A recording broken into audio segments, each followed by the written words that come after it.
Hello and welcome to Mia the Passion Muse Show. I'm Mia Sines-Whitmore, your host, and right here with me is Daniel Hill. Welcome, Daniel. Thank you very much, Mia. Well, I am very excited to have you on air with us. Tell us a bit about your background.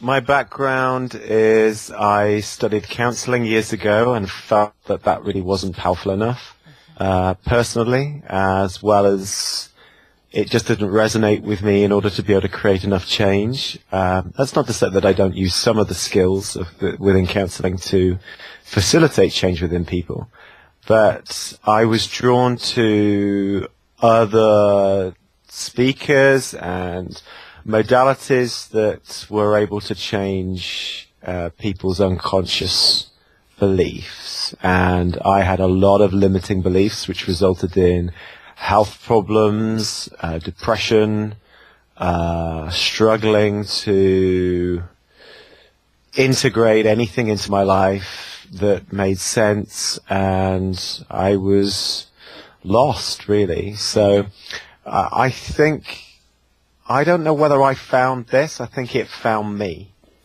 And it's been a journey ever since, and it continues to be a journey. Right. And it goes so perfectly well with our title of the show, which is Love versus Ego, because life is a beautiful journey, and if we claim it and appreciate it and love it just for that, we find the amazing treasures along the way. So wonderful. So I'm really excited to get into the topic of love versus ego, because we all want to love, and we all don't understand the true facets of exactly what ego is. It's simplistic, but it's also extremely tricky and in depth, where someone may say to you, well, you're talking from your ego, and you're saying, well, no, I'm not. So let's talk about that. Okay. I would simplify ego as anything that has an agenda behind it. Mm-hmm. And that is the manifestation of your want would equal a sense of either security, mm-hmm. Love, or a sense of control. And they also say of ego many things, but one of the ones which I like is everything good is outside. So it's really important for us to reflect back to ourselves and understand that whatever that want is, or that action that we are taking, or the engagement with someone else, whatever it is that we're caught up in, you can identify whether that's ego or its essence, love, spirit, by self-reflection and understanding whether there is an agenda behind it, mm-hmm. or whether you are just doing it for the sake of being a vehicle of love, mm-hmm. as opposed to a human being, mm-hmm. that wants to get something in order to, when it gets something, then it can be. It doesn't have an agenda. It has no mm-hmm. destination. It has no outcome that it particularly is attached to. It is very, very tricky, because people know me as the Passion Muse, and they also know me, and I'm getting a little personal here, but they know me as the Love Guru. In Santa Monica, I've been called that. Hey, I've been reading your stuff. You're the Love Guru.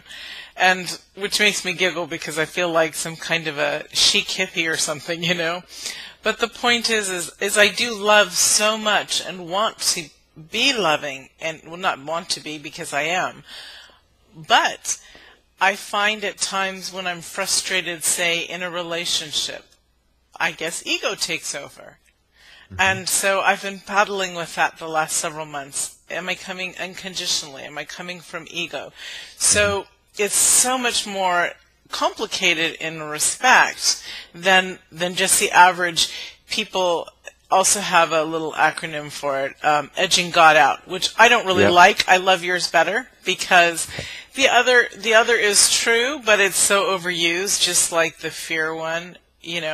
Everybody has their little cliche things that they like to throw out. But truly, if we instead of throwing it out, if we feel it from within, I think that's where we can separate and divide, or look at in our hands whether it's love-based or ego-based. Is that correct? Yes, absolutely. And it's always coming from within.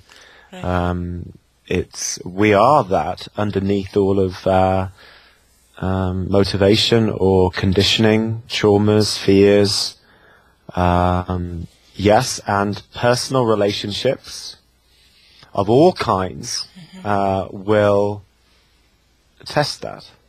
And we only can be our own judge. Plenty of people may like to judge us along the way, but ultimately it's only us who we can judge ourselves. And when we can sit with ourselves at the end of the day, beginning of the day, the start of the day, any time during the day, or become aware of, am I unstill? And if I'm unstill, what is the agenda behind this? What am I trying to get here? What is there to be gained? People will meditate and give up their entire lives to interrupt that pattern. But I think coming to your heart, which is generally the thing that we associate to all love, I think that our hearts have the answer. So I came into coaching through a sense of love. There are trials and tribulations with being a coach. It's really not the easiest job in the world sometimes, but my heart's in it, and I totally and utterly love facilitating shifts within people, and I see transformation. And sometimes I will see clients. I mean, I've got a client who's coming to see me who's had 4 years of psychotherapy, and I ask them to write me a piece list before they come and see me, because then we've got an idea of what we're going to work with, and how much unstillness is inside of her, and there's an abundance, and consciously talking about it hasn't helped her. That's her interpretation, right. And I respect counseling and psychotherapy. I think everything has its place, but I probably could have done quite well as a counselor and psychotherapist if I ventured further into that.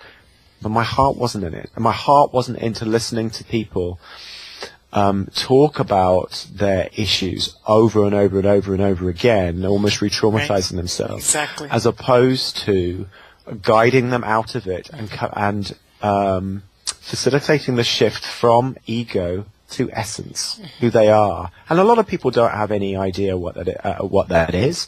I certainly didn't before I started this journey. And you don't even have to have that awareness. It can just be another way of gaining a deeper sense of peace. And that agenda of wanting to get to be, you can continue, but I call it heading east looking for a sunset. You can have the greatest will in the world, and you can keep going east and going, I'm gonna find my sunset. But oh no, I keep finding a sunrise every day. But I'm gonna keep confident, and I'm gonna, hold some new agey belief system, and sort of, if I really believe the sunset, it's gonna rise. It's gonna be there. Sorry, it's gonna descend in the east. Right. It will, because I'll give it there. But there's a fundamental law of the universe. Well, certainly the law of Earth, the sun rises in the east and it sets in the west. And it's the same as there is a fundamental law of the universe of what you put out is what you get back. And the ego is always unstill and looking for something outside of itself. And if you're continually looking outside of yourself, you're constantly putting out lack. And if you put out lack, that's what you will get back.